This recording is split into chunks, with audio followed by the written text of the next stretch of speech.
bonjour à toutes et à tous les amis, c'est Tencraft. On se retrouve aujourd'hui sur City Skylines pour un épisode supplémentaire et comme d'habitude on visualise ce que l'on a fait la fois précédente grâce à notre petite vidéo d'introduction récapitulative.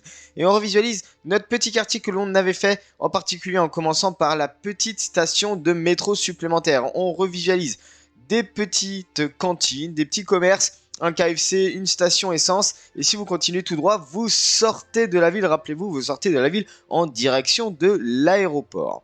On continue à visualiser un petit peu tout le petit quartier qu'on avait terminé la fois précédente. C'était un quartier qui clôturait un peu la ville. De ce côté-là, on a toute une partie commerciale, service avec une petite école, la police, les pompiers. On a une petite bibliothèque plutôt sympa avec une petite place avec des decals qui sont assez sympas.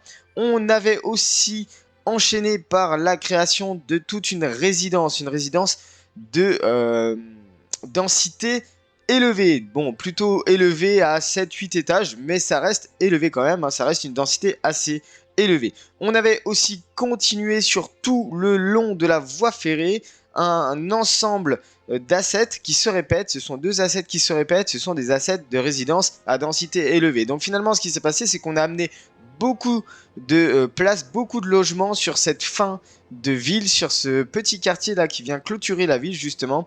Et là, on a terminé le petit quartier par un petit lotissement de maisons plutôt sympas avec des tailles de terrain qui sont plutôt correctes. On terminera aussi par des maisons avec piscine. Ces maisons, vous les retrouverez dans le dernier DLC PNP Plaza and Promenade.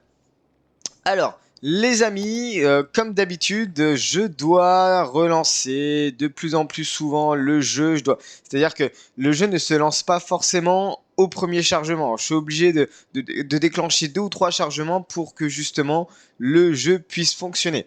Donc, dès qu'il fonctionne, j'en profite pour faire mon épisode. Et en l'occurrence, aujourd'hui, on est parti. Rappelez-vous, la fois précédente, on avait aussi faire une petite passerelle qui permettait de passer de l'autre côté et qui permettait justement de donner accès à tout ce lotissement, de donner accès justement au TER et au train. On avait aussi fait quelques petits services pour cette partie-là, pour cet énorme lotissement. Il s'agit du centre gériatrique, du centre médical gériatrique, du centre médical infantile. On avait fait 2 petits jardins japonais, une clinique pour la santé, des crématoriums. On a aussi remis de la police et du pompier. Alors, aujourd'hui les amis, je vous avais dit, on va terminer, je pense, cette zone-là. Alors, cette zone-là, elle va être dédiée à quoi? À quoi? Ça va être l'ordre du jour aujourd'hui. Ça va être tout simplement une sorte de transition entre une petite zone, plutôt un énorme lotissement, une zone assez balèze en termes de résidence, mais à densité faible, je le précise, et une zone un peu commerciale. Donc, une zone, pardon, industrielle. Donc, au milieu, justement, on aura une zone un peu commerciale qui va faire cette transition entre cet énorme lotissement et cette zone industrielle. Je le répète, cette zone industrielle qui sera quasiment et intégralement remplie d'usines uniques. Les usines uniques que je n'ai pas encore posées.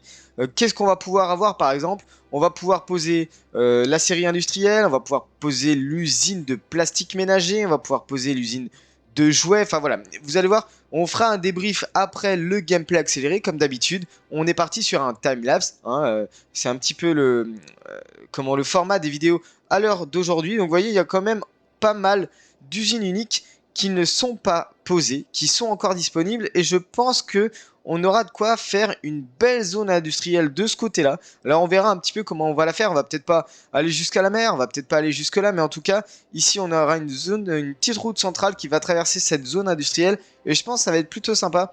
On va voir un petit peu comment on procède. Bon, les amis, avant de commencer, comme d'habitude, n'hésitez pas à liker, à vous abonner et à commenter si ce n'est pas déjà fait. Je précise, c'est ultra important pour la chaîne, c'est ultra important pour le référencement des futures vidéos. Écoutez, on est parti, je vous laisse en musique comme d'habitude et on se retrouve juste après.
Les amis, nous voici de retour après un timelapse d'1 h 15 quand même. Et vous remarquerez, je n'ai pas terminé la petite zone industrielle parce que le temps se faisait long et j'ai préféré, on va dire, couper net.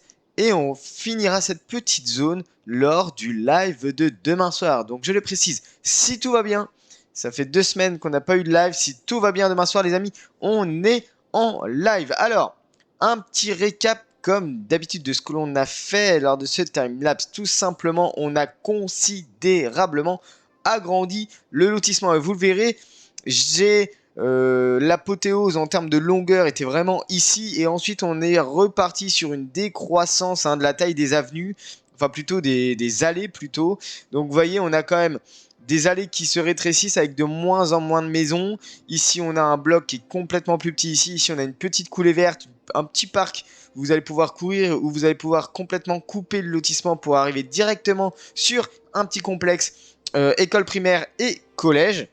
Voilà. Qu'est-ce que j'ai rajouté d'autre? Ici, j'ai rajouté de nouveau un complexe école-collège avec quelques petits commerces. On verra en live pour venir compléter toute cette partie à flanc de voie ferrée et ici à flanc de quai. Alors, pour le lotissement, qu'est-ce que j'ai fait? J'ai utilisé le système de Move It.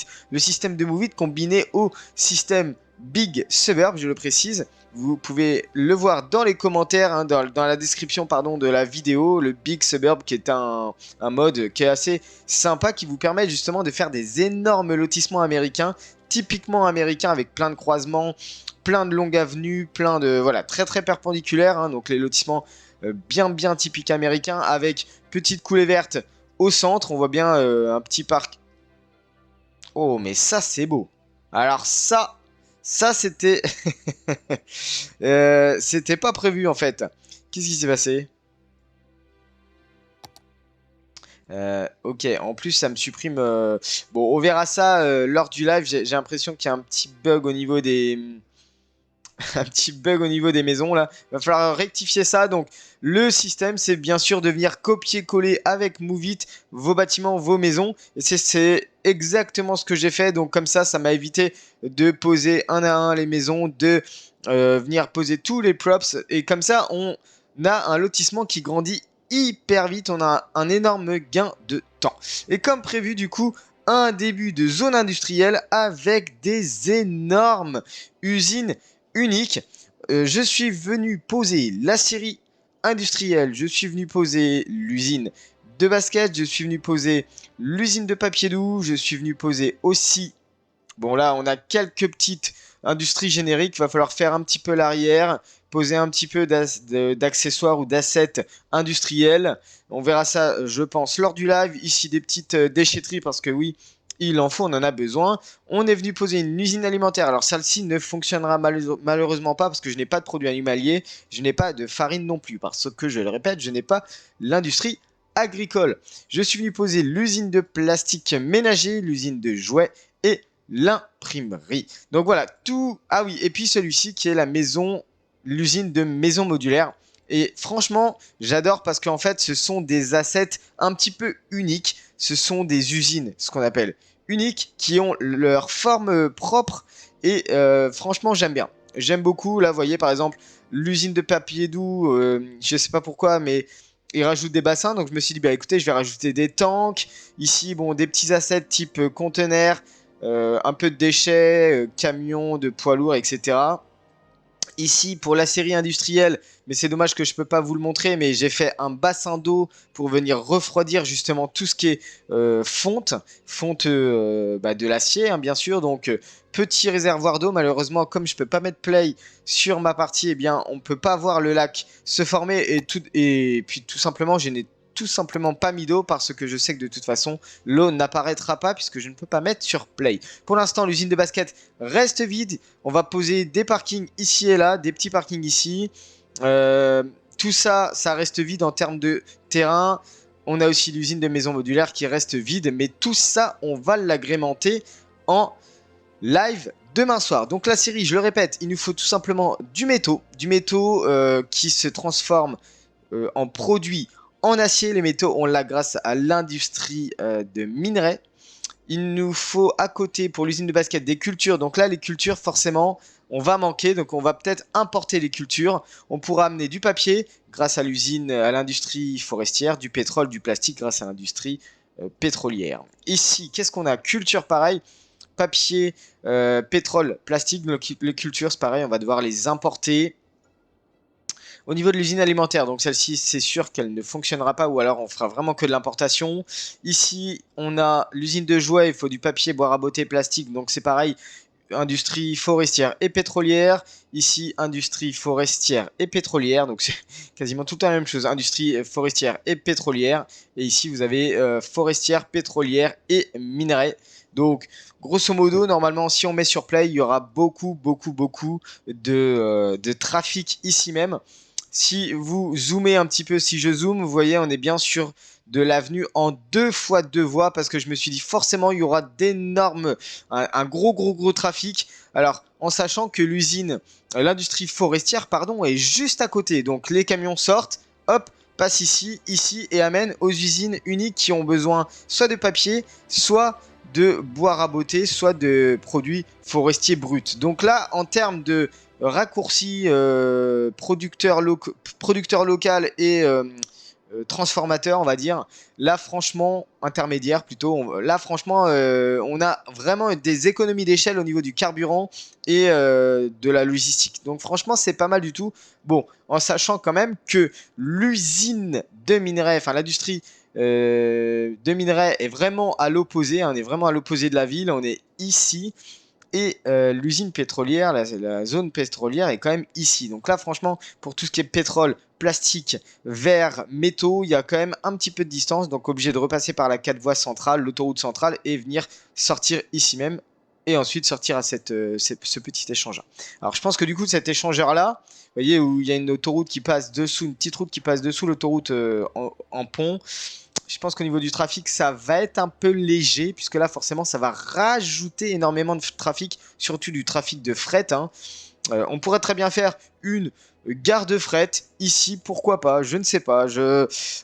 Étant donné qu'on a quand même une usine de fret qui est juste là, donc je me suis dit non. Ça reste dans un coin de ma tête, parce qu'on a quand même un bel espace. Maintenant, à voir ce qu'on va faire ici, je ne sais pas trop encore. Bon, écoutez les amis, on va se laisser là.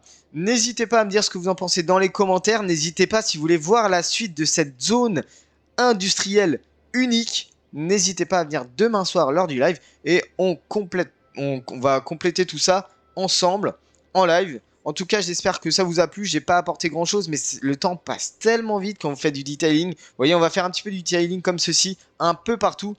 Et ça fera une belle zone bétonnée, une belle zone industrielle avec parking voiture, parking poids lourd, avec assets, avec conteneurs. Enfin bref, voilà, plein de choses, plein d'assets industriels.